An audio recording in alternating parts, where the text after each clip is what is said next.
नमस्कार, मैं हूं आपके साथ ज्योति कनौजिया। आइए रुक करते हैं फटाफट खबरों की ओर। युद्धग्रस्त यूक्रेन में फंसे जम्मू कश्मीर के 62 विद्यार्थी अब तक स्वदेश लौट चुके हैं। सरकार के पास पहुंची जानकारी के अनुसार प्रदेश के कुल 148 विद्यार्थी यूक्रेन में थे, जिनमें से 70 विद्यार्थी युद्धग्रस्त देश से निकलकर यूक्रेन के पड़ोसी मुल्क में पहुंच चुके हैं। वहां से ऑपरेशन गंगा के तहत इन्हें स्वदेश लाया जाएगा।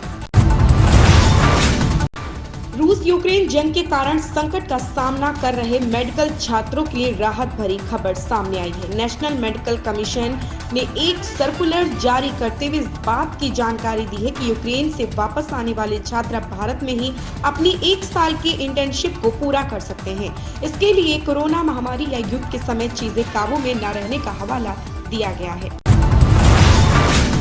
यूक्रेन के राष्ट्रपति वोलोदिमीर जेलेंस्की ने चेताया कि विस्फोट या रेडियो एक्टिव पदार्थों का रिसाव हुआ तो यह न केवल यूक्रेन बल्कि पूरे यूरोप का अंत होगा। प्लांट पर रूस ने पूरी तरह नियंत्रण कर लिया है।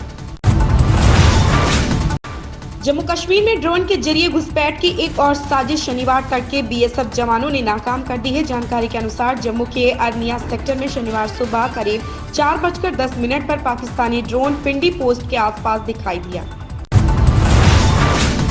रूस और यूक्रेन के बीच चल रहे जंग के बीच अब तक के सबसे बड़े साइबर अटैक की खबर है। इस अटैक के बाद यूरोप के कई शहरों के हजारों यूजर्स का इंटरनेट बंद हो गया है।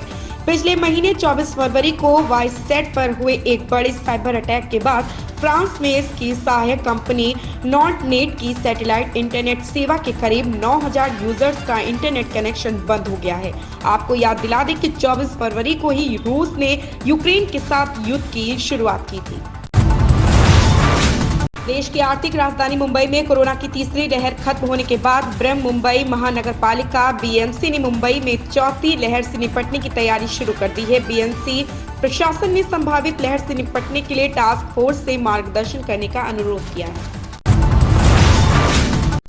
उत्तराखंड में लोक सेवा आयोग की लोअर पीसीएस भर्ती प्री परीक्षा में 12 गलत सवालों पर बोनस अंक देने के मामले के बीच अब अधीनस्थ सेवा चयन आयोग की वन दरोगा भर्ती परीक्षा पर सवाल खड़े हो गए हैं। आयोग ने इस परीक्षा में 332 सवालों को पाठ्यक्रम से बाहर मानते हुए हटा दिया है और उनके बदले सभी उम्मीदवारों को बोनस अंक दे दिए हैं। उम्मीदवार इसके विरोध में उतर आए हैं।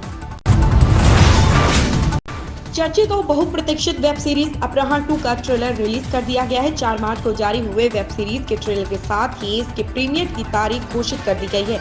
वुड सेलेक्ट ने इस बारे में अपने आधिकारिक इंस्टाग्राम अकाउंट पर जानकारी दी है।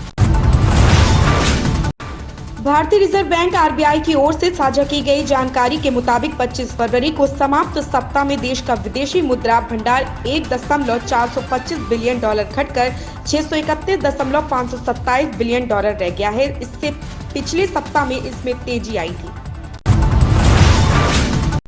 एक रिपोर्ट में दावा किया गया है कि रूसी राष्ट्रपति व्लादिमीर पुतिन के ऐलान के बाद से अब तक निवेशकों को जो नुकसान हुआ है वो यूक्रेन की पूरी जीडीपी से भी ज्यादा है। इसमें कहा गया है कि बीती 15 फरवरी से भारतीय निवेशकों के $197 अरब डूब गए। इन खबरों में बस इतना ही। धन्यवाद।